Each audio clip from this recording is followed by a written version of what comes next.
orang harus terganggu oleh anaknya itu orang tuanya. Kalau sudah kiri kan adatnya kan nggak sopan seperti ini. Saya bilang sopan itu kebutuhan setelah ilmu. Menurut ilmu adalah anak yang harus diganggu anak itu orang tuanya itu menurut ilmu. Sopan itu kok sih, bakas kok sih. Nomor loro telu. Aturan ilmu ditegakkan dulu.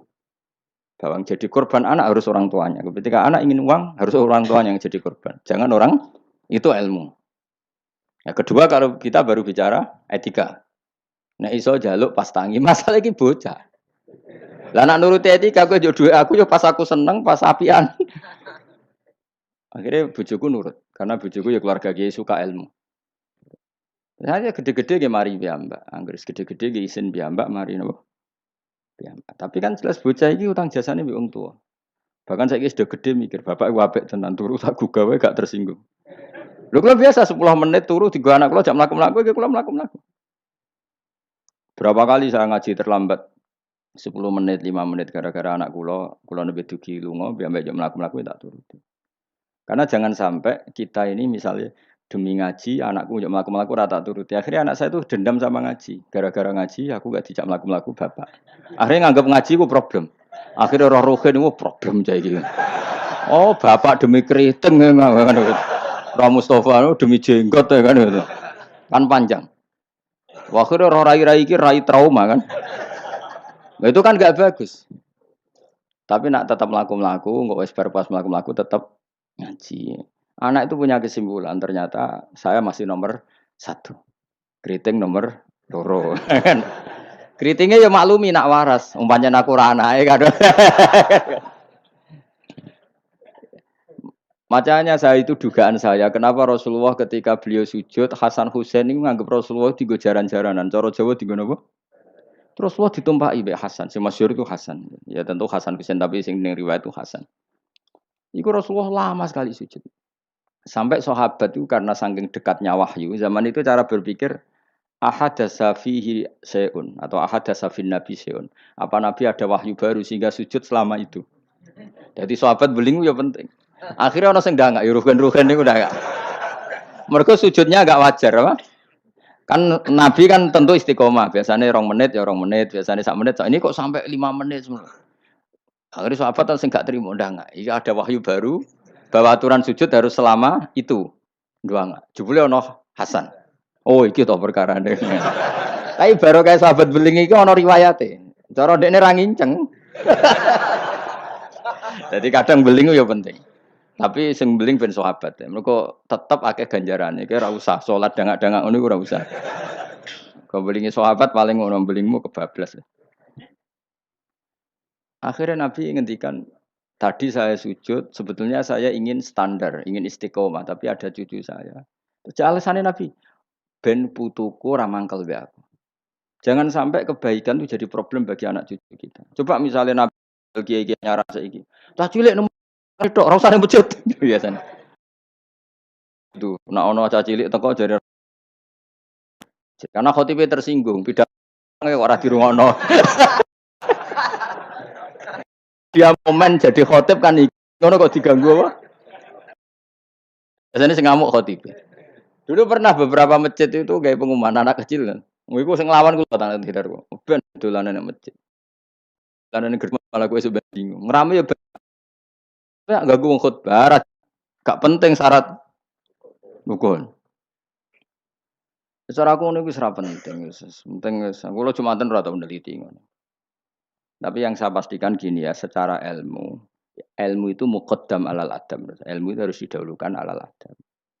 Ada hal-hal tertentu yang menang adab, tapi yang ilmu yang tidak wajib. Tapi nak ilmu fardhu ain pasti menang. Jadi ya mau tadi misalnya, akhirnya anak kula nggih biasa gugah kula, nganti saiki nggih biasa. Sing terutama sing alit, nak sing gede nggih isin dhewe. Karena tadi bojo kula tak omongi ngono, kena ape lunga tadi kepentingan harus gugah saya ya gugah. Yang harus diganggu seorang istri adalah suaminya. Supaya aturan main itu jelas.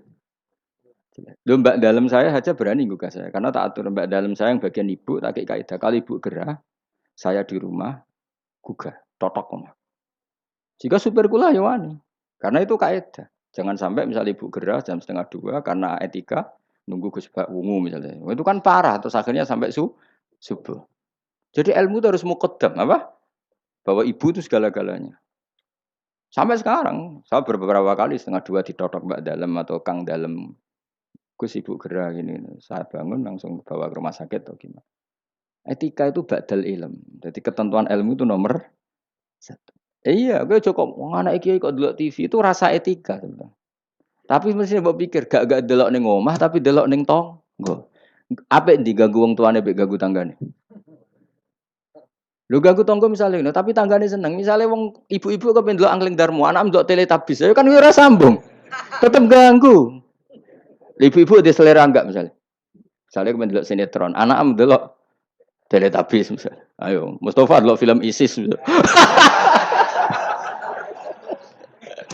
Ya kan jenenge wong kan selerane beda-beda. Ngaruhkan delok bolot misalnya kan. Wong aku es kiai kecelok wong alim. Seneng delok TV nganti saiki ya mak lampir. Mergo ora mikir, aku pokoke seneng delok TV ora mikir. Bojoku ya eskal. Nah, cawe itu kan seneng delok film wong ayu-ayu, mergo delok penampilane. Nah, aku seneng delok mak lampir, Angling Darmo sing lucu-lucu. Sing lucu sing mokal dadi karwan ra tak pikir ngono.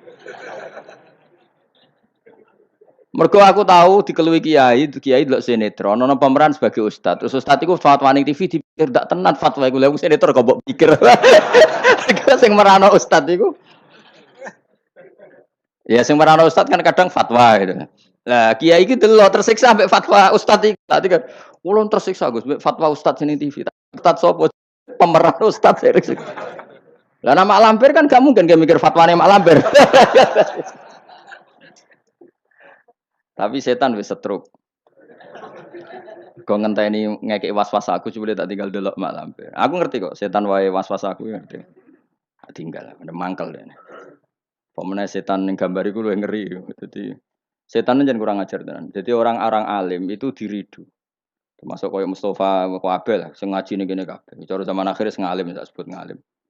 Jadi misalnya ke sholat itu kadang setan ngridung ini. Kue sholat ora mesti ditampa pangeran. Terus kita kadang menyesali masa lalu. Menyesali masa lalu, sholatku, posoku ora mesti ditampa pangeran. Iku setan. Ngridung niku setan. Kue kudu mbok lawan. Ditampa ora ditampa itu kenangan terbaik saya sebagai hamba pernah sujud, pernah sholat, titik. Kayak apa buruknya kita ketemu Allah ora tahu sholat, ora tahu sujud. Wes ora ditampa lah. Lah aku malah tak lawan kadang setan. Beneran ora ditampa. Pek kowe ngono salat gua. Mungkin ora tau salat, pek-pek salat gua. Karena setan mau kepinginnya supaya orang menyesali atas kesalahan di masa lalu. Kayak apa? Lu tahu soleh kok getun.